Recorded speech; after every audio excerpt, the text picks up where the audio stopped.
horas. Então, boa noite a todos. Meu nome é Guilherme. Essa gravação faz parte do grupo de estudos da doutrina espírita. Nós vamos dar continuidade ao estudo do artigo da Luciana Galvão, chamado Imunidade e Espiritualidade. Hoje nós vamos estudar especificamente o controle citoplasmático, um pouquinho de epigenética e o que nos interessa sobre a teoria tecidual. Então, vamos lá. Eu trouxe um recorte, ficou um pouquinho torto, mas o que nos interessa está aí. Eu trouxe um recorte do texto, e vocês me conhecem, eu não tenho costume de fazer isso, mas como o conteúdo é muito denso, eu trouxe o recorte para fazer a leitura junto com vocês, e daí, a partir daí, retirar o que nos interessa. Então, para começar esse tópico e dar início, bem introdutório a parte que eu quero trazer com esse texto, e eu vou acompanhar com vocês. Começa com o Dr. Richard Francis. O Dr. Richard Francis, doutor em neurobiologia e comportamento, em seu livro Epigenética, como a ciência está revolucionando o que sabemos sobre hereditariedade, nos lembra que ninguém seria capaz de fabricar uma única célula, muito menos um ser humano, apenas seguindo uma receita, um esboço ou um programa genético. Nessa frase aqui, o que nos é importante já destacar? O Lattes, do Richard Francis, porque a doutrina espírita, ela é científica, então nós não trabalhamos com autoridades dogmáticas, não nos interessa se o Richard Francis, ele é um enviado de Deus, se ele é médium, se ele está falando em nome de algum profeta, se ele está profetizando, se a palavra vem, vocês percebem, tudo isso é importante. Então, ele é doutor em neurobiologia e comportamento. Então, isso indica que ele tem longos anos de estudo, longos anos de uma carreira reconhecida pelos seus pares, e isso tudo nos dá segurança de estudar o que ele estudou, de pegar os seus artigos, de pegar o seu livro e de, com segurança, a gente poder estar comentando aquilo que ele nos traz. Isso é muito importante para a doutrina espírita. A parte científica da doutrina é o que vai convalidar muitos dos seus avanços técnicos e tecnológicos. O nome do livro também é importante da gente estar revisitando. Epigenética. Eu vou adentrar logo no próximo slide sobre essa conceituação.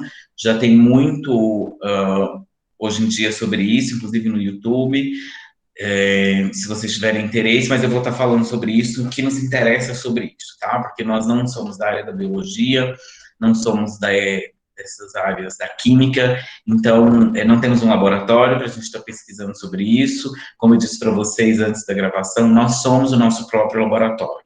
Então é nesse sentido que nos interessa a epigenética, e a partir daí a gente vai entender o que esse ramo do conhecimento, que não é a genética, mas está ligado a ela, nos interessa. Então, epigenética. Como a ciência está revolucionando o que sabemos sobre hereditariedade. Então, a genética e as relações com hereditariedade, eu acho que esse nosso grupo aqui tem um conhecimento uniforme já a respeito disso, mas quando a gente for falar de epigenética, eu retomo também, sem presumir que a gente tenha nenhum conhecimento a respeito de genética. E aí eu comento o avanço que a epigenética vai ter sobre a genética, ok? Sem nenhum problema. Sem presumir que a gente saiba de nada disso. Então, eu gosto de partir do ponto que nós somos ignorantes, inclusive eu. Eu fiz todo esse estudo partindo dessa pressuposição. Então, continuando. Ninguém seria capaz de fabricar uma única célula seguindo uma receita, um esboço ou um programa genético. boa parte do que precisamos saber não está lá. Nossos genes fazem parte do nosso hardware bioquímico, como qualquer outro componente bioquímico, e tanto dão instruções como a segue. Essa outra frase eu também quero parar um pouquinho para a gente refletir.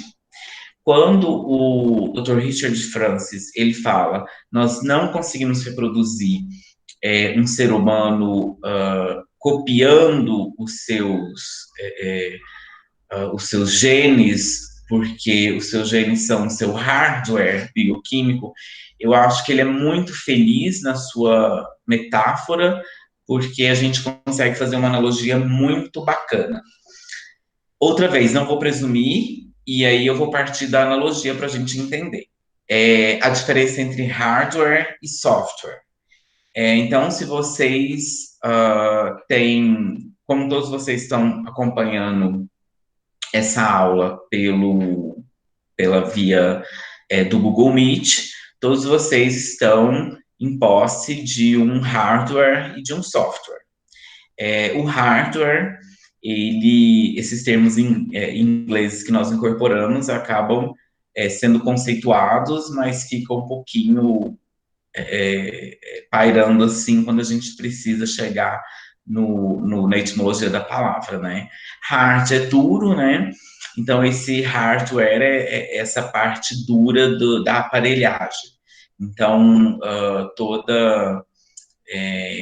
me permitam aqui ser bastante singelo, toda a parte tocável, toda a parte sensível, toda a parte que vocês conseguem quebrar, pode ser assim, que vocês pegam e jogam no chão, então quebrou a tela, quebrou a placa-mãe, quebrou o som, quebrou o fone, quebrou... Tudo isso é o hardware. E o que seria o software? Seriam tudo aquilo que está no plano virtual, tudo aquilo que está dentro do hardware, funcionando dentro do hardware, e que nós não tocamos, mas que está permitindo essa interatividade. Vocês veem, e eu espero que a mente de vocês esteja problematizando todas essas palavras que eu utilizei, tentando diferenciar software e hardware. Assim como a gente tenta diferenciar corpo e mente, e para o pessoal da doutrina espírita, perispírito, matéria carnal e espírito. Por que é preciso essa problematização e a cabeça de vocês ficar um pouco assim? Porque a interação entre o hardware e o software, ela é muito tênue, muito muito interessante da gente perceber, porque da gente trabalhar, porque ela vai justamente tornar tudo mais complexo e difícil de lidar. É exatamente o que o Richard Francis está falando. Então, imitar o hardware bioquímico de um corpo humano até que é uma coisa fácil de ser computada ou de ser cadastrada. Mas toda a parte do software ficaria faltando. E é isso que o Francis coloca no seu livro. Clonar o corpo humano em teoria, algo já possível de ser realizado. Mas por que não foi realizado? Porque a parte do software ninguém conseguiu copiar, ninguém conseguiu explicar, ninguém conseguiu delimitar, ok? Então, esse é o grande tchan é a grande problemática que nós vamos levar adiante na nossa aula de hoje, ok? Então, falar de doença na parte do hardware, falar de doenças, falar de câncer, falar dos problemas que vocês têm na parte de hardware, na parte bioquímica orgânica, é o que a medicina tradicional vem fazendo há 300 anos. Agora, falar dessa doença na parte do software é o que a medicina e a ciência está falando há pouquíssimos anos. Entendem? Então, é isso que nós vamos adentrar. Aí, se vocês continuarem a leitura do texto, que não interessa, vocês vão ver que a coisa se complica. Por lá, hein? Nos fala de mecanismos epigenéticos, da importância da metilação do DNA e das modificações das histonas, que tem papel de destaque na diferenciação celular, processo de silenciamento gênico, também no que aí a gente começa a se perder, né? Eu também, pessoal. Aí eu tive que trabalhar bastante nisso e nas outras páginas para conseguir trazer para vocês o que vem nos próximos slides, ok? Então, vamos lá. E eu digo isso porque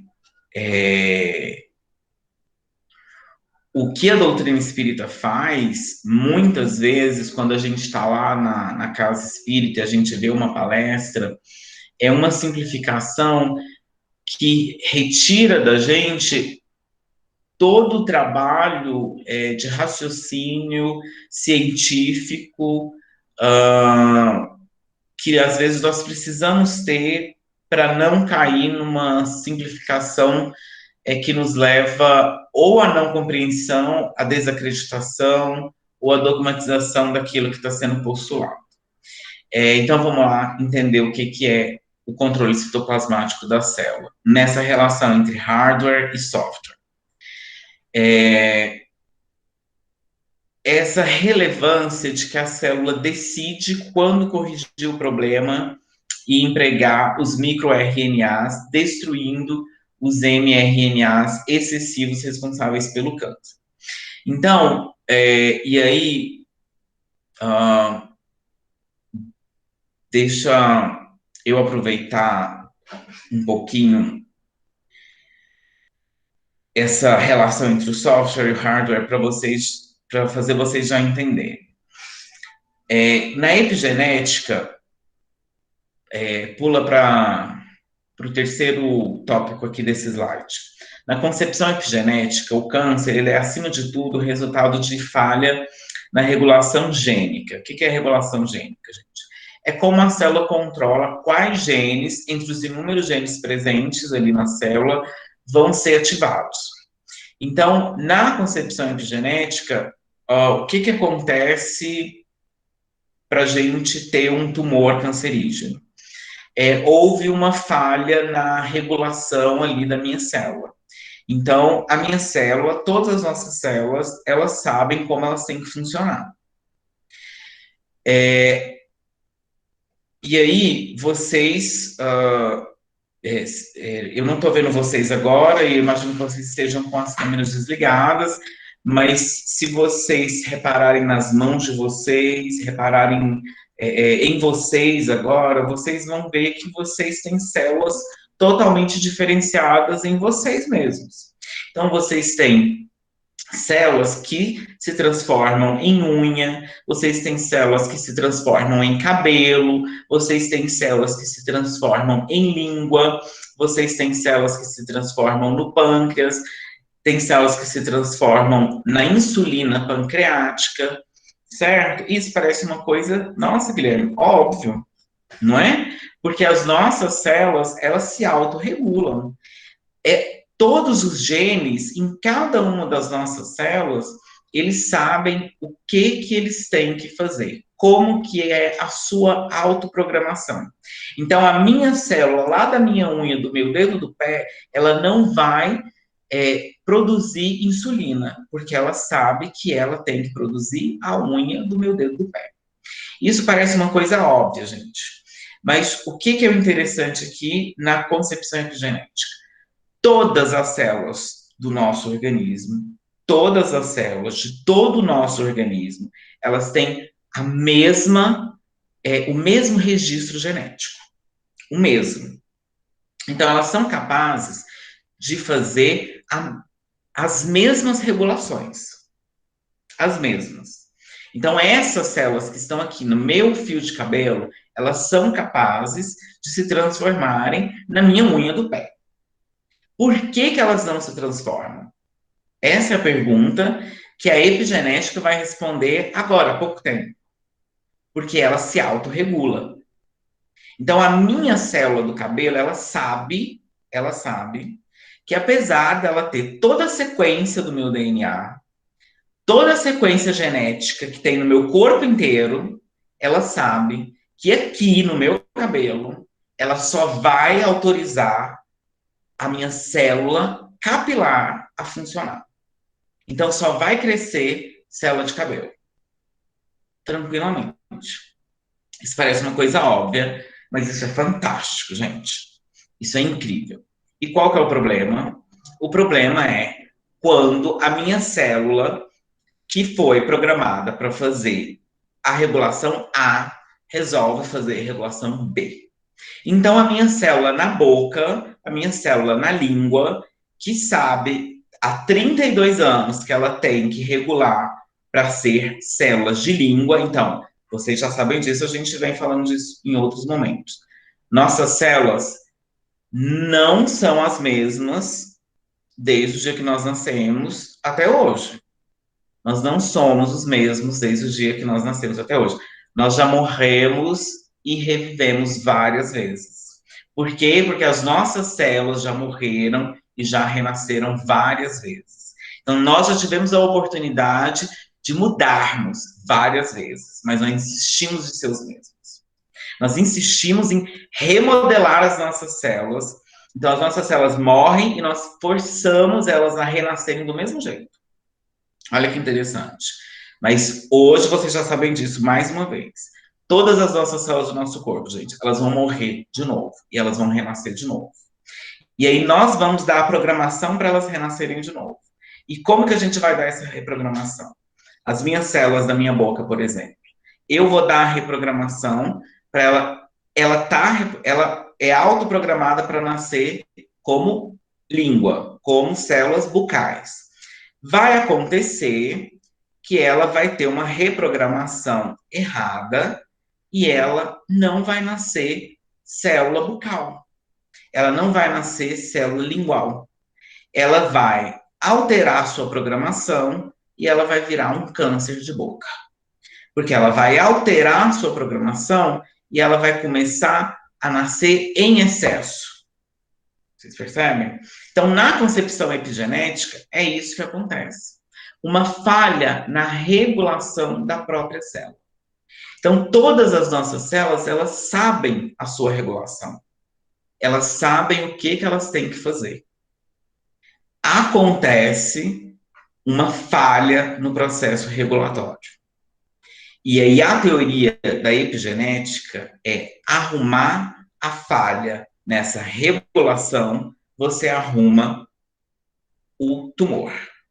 É o caso do Ian Gawler, do veterinário que estava com osteosarcoma, que teve uma perna amputada, que estava com inúmeras sobressalências, ou seja, inúmeros bolotas de câncer já saindo do corpo, e através da meditação, de 3 horas de meditação por dia, de um controle de dieta rigoroso, ele começa a fazer essas células alterarem a sua própria regulação. Então, elas tinham desregulado, ele regula elas de novo, alterando todo o seu padrão vibratório, todo o seu padrão mental, todo o seu padrão de dieta, e o câncer regride. E aí a gente tem, vamos voltar aqui para o nosso primeiro tópico aqui, a correção do próprio problema. A célula decide. Por que está entre aspas? Porque a gente tem um centro programador de todas as células, apesar de elas serem autorreguladoras.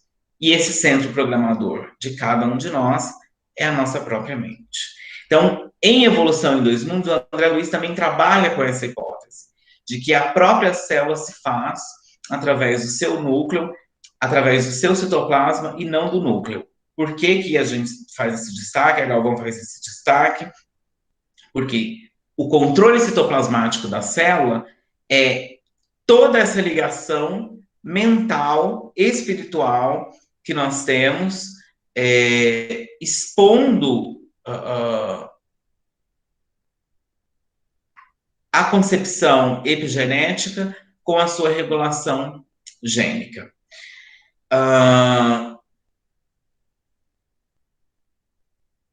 Nós também vimos o caso do... Quem não viu na aula passada, tá gravado, tá lá no canal.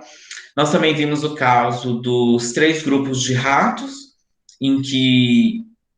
então, na concepção epigenética, o que que acontece, e aí a gente vai ver agorinha, a gente pode usar esse exemplo de novo, no terceiro grupo, para eles conseguirem retomar, refazer a regulação gênica das células cancerígenas que foram colocadas naquele terceiro grupo e eles fazerem a remissão das células cancerígenas.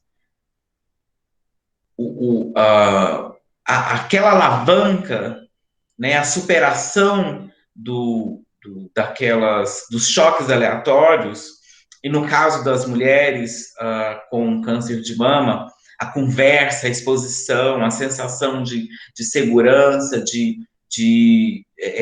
apoio que elas tinham umas com as outras, o que isso foi capaz de proporcionar numa regulação gênica? Essa é a reflexão, esse é o questionamento que a gente tem que levar adiante junto com o texto da Galvão que nós estamos vendo.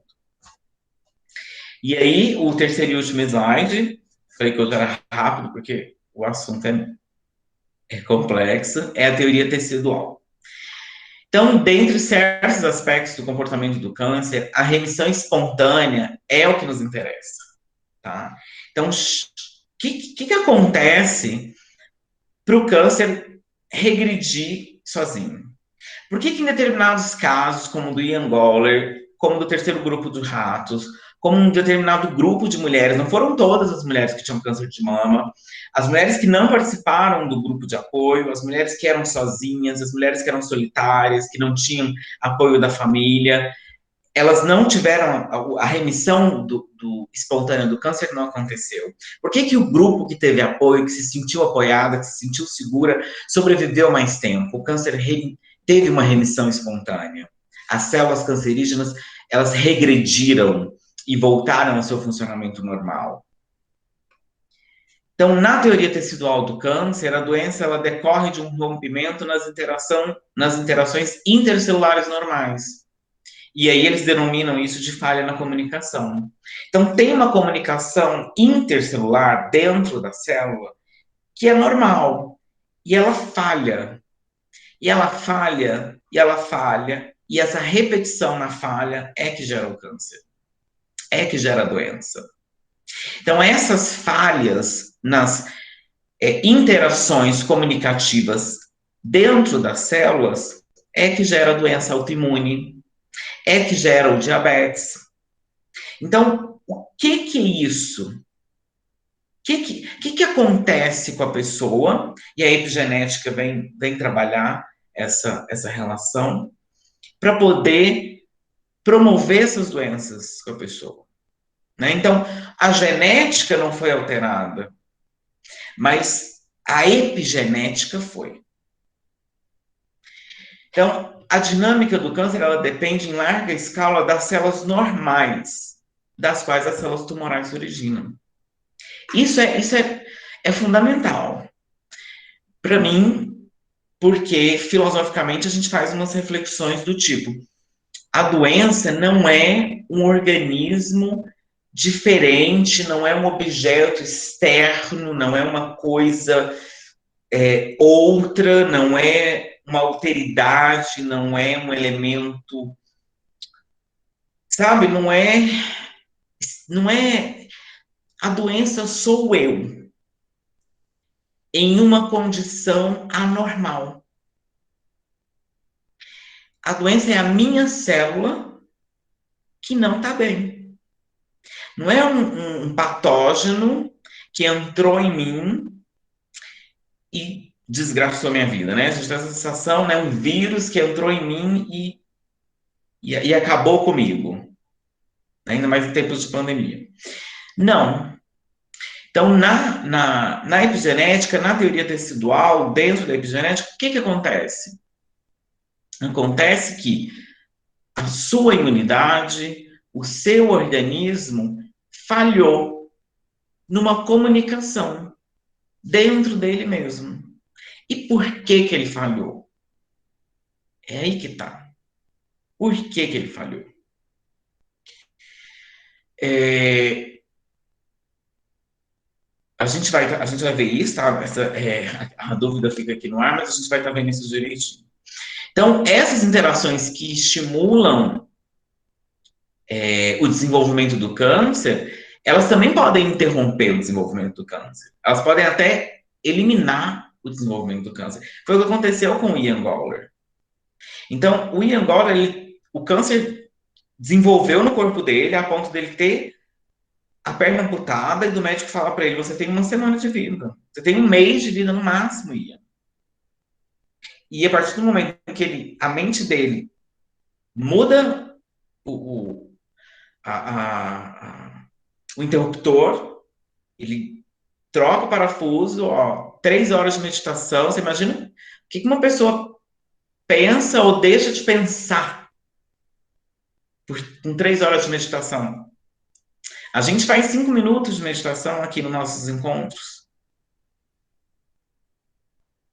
5 minutos de meditação e a gente deixa de pensar tanta coisa. Você imagina 3 horas. Com 3 horas de meditação, o Ian conseguiu alterar um osteosarcoma. Nossa, a história dele é incrível, é impressionante.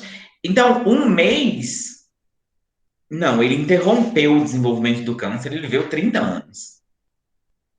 Ele deu aula sobre isso. É impressionante a história do Ian. É de arrepiar.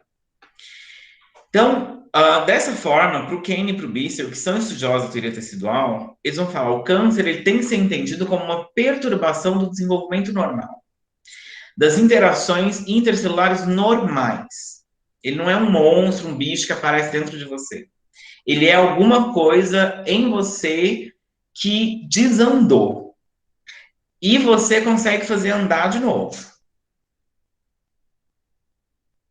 Essa perturbação, ela altera o ambiente interno da célula e isso resulta em mudanças epigenéticas. E não necessariamente mudanças genéticas. Aí, vamos lá. Fechamos, tá? Eu só vou finalizar aqui um pouquinho antes de eu fechar com a gravação. O que são mudanças epigenéticas em distinção das mudanças genéticas, pessoal? Imaginem vocês, os celulares de vocês com os inúmeros aplicativos que estão dentro deles. Então, as sequências genéticas em vocês, elas não necessariamente se desenvolvem. O que faz desenvolver os genes de vocês? Então, quando a gente fala... eu disse que eu ia explicar, estou presumindo a genética, eu disse que ia explicar, né? Quando a gente trabalha com genética e hereditariedade, a gente entende a genética como aquilo que vem numa sequência de genes que determina, por exemplo, a cor da nossa pele, os nossos fenotipos, e aí nós carregamos isso ao longo da nossa vida, passamos isso para os nossos filhos, e aí nós temos os genes seriam isso, né? E o que seriam a epigenética, né? Epi, do grego, sobre, é tudo aquilo que não que está sobre os genes e não pertence aos genes, digamos assim. mas vão compor os nossos genes. Vou dar uns exemplos para ajudar vocês a entenderem como que vocês podem perceber isso em vocês. Afinal, nós somos os nossos próprios laboratórios na doutrina espírita, né? Não dá para a gente ficar usando o outro de laboratório. Ficar falando, acontece com o outro, parará. Então, não vou contar porquê, né? Alguns sabem, eu adoro o exemplo de diabetes, né? Então, o pâncreas da pessoa a pessoa ela vem com uma sequência genética e aí ela vem com o pâncreas funcionando tranquilamente bem, porque o gene está lá bonitinho, falando que a insulina vai sair, vai funcionar tranquilamente. A pessoa, no entanto, ela vive 30 anos da vida dela comendo cheetos, que mais? Alimentos super industrializados, não faz exercício físico, é fumante, que mais? Vamos pegar um monte de exemplos assim bacana, né? Que mais que a minha médica adora falar? Não come salada, enfim, esse tanto de coisa, né? Tem mais, né? Ela adora falar um monte de coisa. Essa sequência de elementos que não compõem o gene vai fazer o que com a sequência genética? Vai compor a epigenética desse indivíduo. Então, vai chegar um momento que mesmo que a sequência genética dele seja bonitinha, a epigenética dele vai alterar a sua produção de insulina e ele vai adquirir uma diabetes. Então, as nossas... aí, quando eu estava preparando a aula, a turma espiritual que preparava comigo deu o exemplo dos nossos celulares. Eles falaram assim, vocês têm celular, e aí o celular de vocês, porque eu fiquei assim, gente, esses exemplos de biologia e sequência genética, é muito difícil, né? Eles falaram, não, vocês têm celular de vocês, né? Então imagina o celular de vocês. E aí vocês imaginam, cada um de vocês têm o celular de vocês, né? E vocês têm um monte de aplicativo dentro do celular de vocês, não tem? E eu aposto que vocês têm aplicativo de fazer exercício, por exemplo. Mas quem diz que vocês abrem esse aplicativo? Não é verdade? Então, isso é a epigenética. Então, a sequência de aplicativos, vocês até têm dentro do celular de vocês. Mas qual aplicativo que vocês acionam no dia a dia? Rotineiramente, aí já é outra história. Essa outra história, a epigenética. Então, uma coisa é falar da genética. Eu tenho todos os aplicativos aqui no meu celular. Beleza. Mas e a sua epigenética? Quais desses aplicativos você usa frequentemente no seu celular? Quais desses aplicativos você aciona? Percebe? Aí a gente volta naquela nossa conversa inicial do software e do hardware. Então, e aí agora eu misturo os conceitos e não dá para a gente ficar com a... Por isso que eu espero que tenha causado confusão na cabeça de vocês. Quando a gente tem uma sequência de elementos nos nossos computadores, uma série de programas instalados nos nossos computadores, uma série de elementos no nosso organismo, mas nós usamos todos esses programas que nós mesmos instalamos nos nossos computadores. Todas essas informações que nós colocamos às nossas disposições, quais que nós acionamos diariamente. Então, o nosso próprio celular, ele avisa, ele fala, você está com tantos gigas aqui, que você não está usando. Esses aplicativos aqui estão ociosos, você está com eles aqui, você não está usando. Você olha, você fala, não, mas eu vou usar. Um dia eu vou usar isso aqui, não deleta, não. Então, é mais ou menos isso a nossa conversa sobre genética e epigenética. Então, na concepção da epigenética, a gente tem um monte de elementos no nosso organismo à nossa disposição, mas quais que nós estamos acionando e quais que nós não estamos acionando. Então, na nossa rotina, no nosso dia a dia, quais genes nós estamos colocando para trabalhar na nossa sequência genética e quais nós estamos deixando adormecidos. E aí, voltando um pouquinho para a doutrina espírita, as nossas encarnações passadas, nós já chegamos nessa encarnação com alguns pulsando. E aí cabe a nós fazer a nossa reprogramação. Nós estamos sentindo alguns pulsando e eles estão nos fazendo bem ou eles estão causando processos de adoecimento em nós?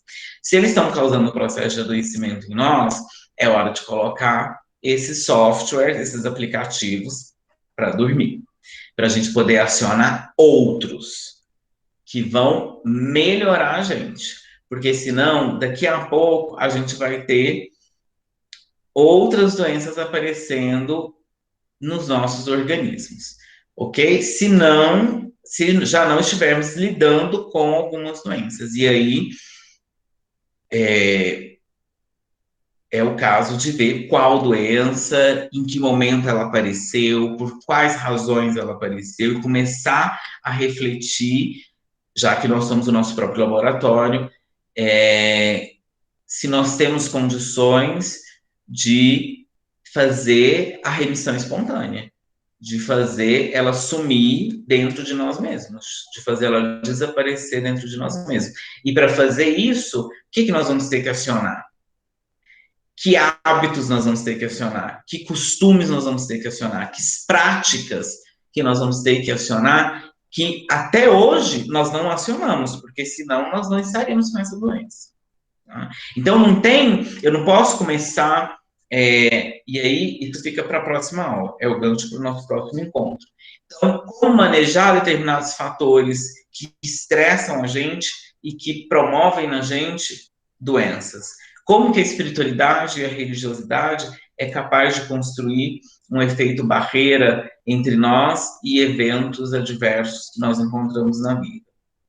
E aí, o importante é a gente entender que as práticas que nós vamos ver daqui para frente, elas não são uma cartilha, elas não são uma lista, não temos 10 mandamentos, 20 mandamentos, não temos uma Bíblia, não temos um Pentateuco, nós temos reflexões, porque essas reflexões, elas têm que se voltarem para cada um de nós, e para mim, Guilherme, ela vai ser diferente, para o fulano ela vai ser diferente, para o ciclano ela vai ser diferente. Por que ela vai ser diferente? Ela precisa ser diferente. Porque para cada um de nós, a epigenética ela está sendo mostrada diferentemente. Então, os fatores foram diferentes, a vida foi diferente, as emoções foram diferentes, as experiências foram diferentes. O que afetou a minha vida foi diferente do que afetou a vida de cada um de vocês. O que me marcou, não marcou vocês. Então, cada um de nós tem que saber manejar as suas próprias feridas, manejar as suas próprias expectativas e conduzir as suas próprias práticas para saber resgatar a sua própria cura, a sua própria saúde. Ok? E aí eu finalizo por aqui, para a gente poder ir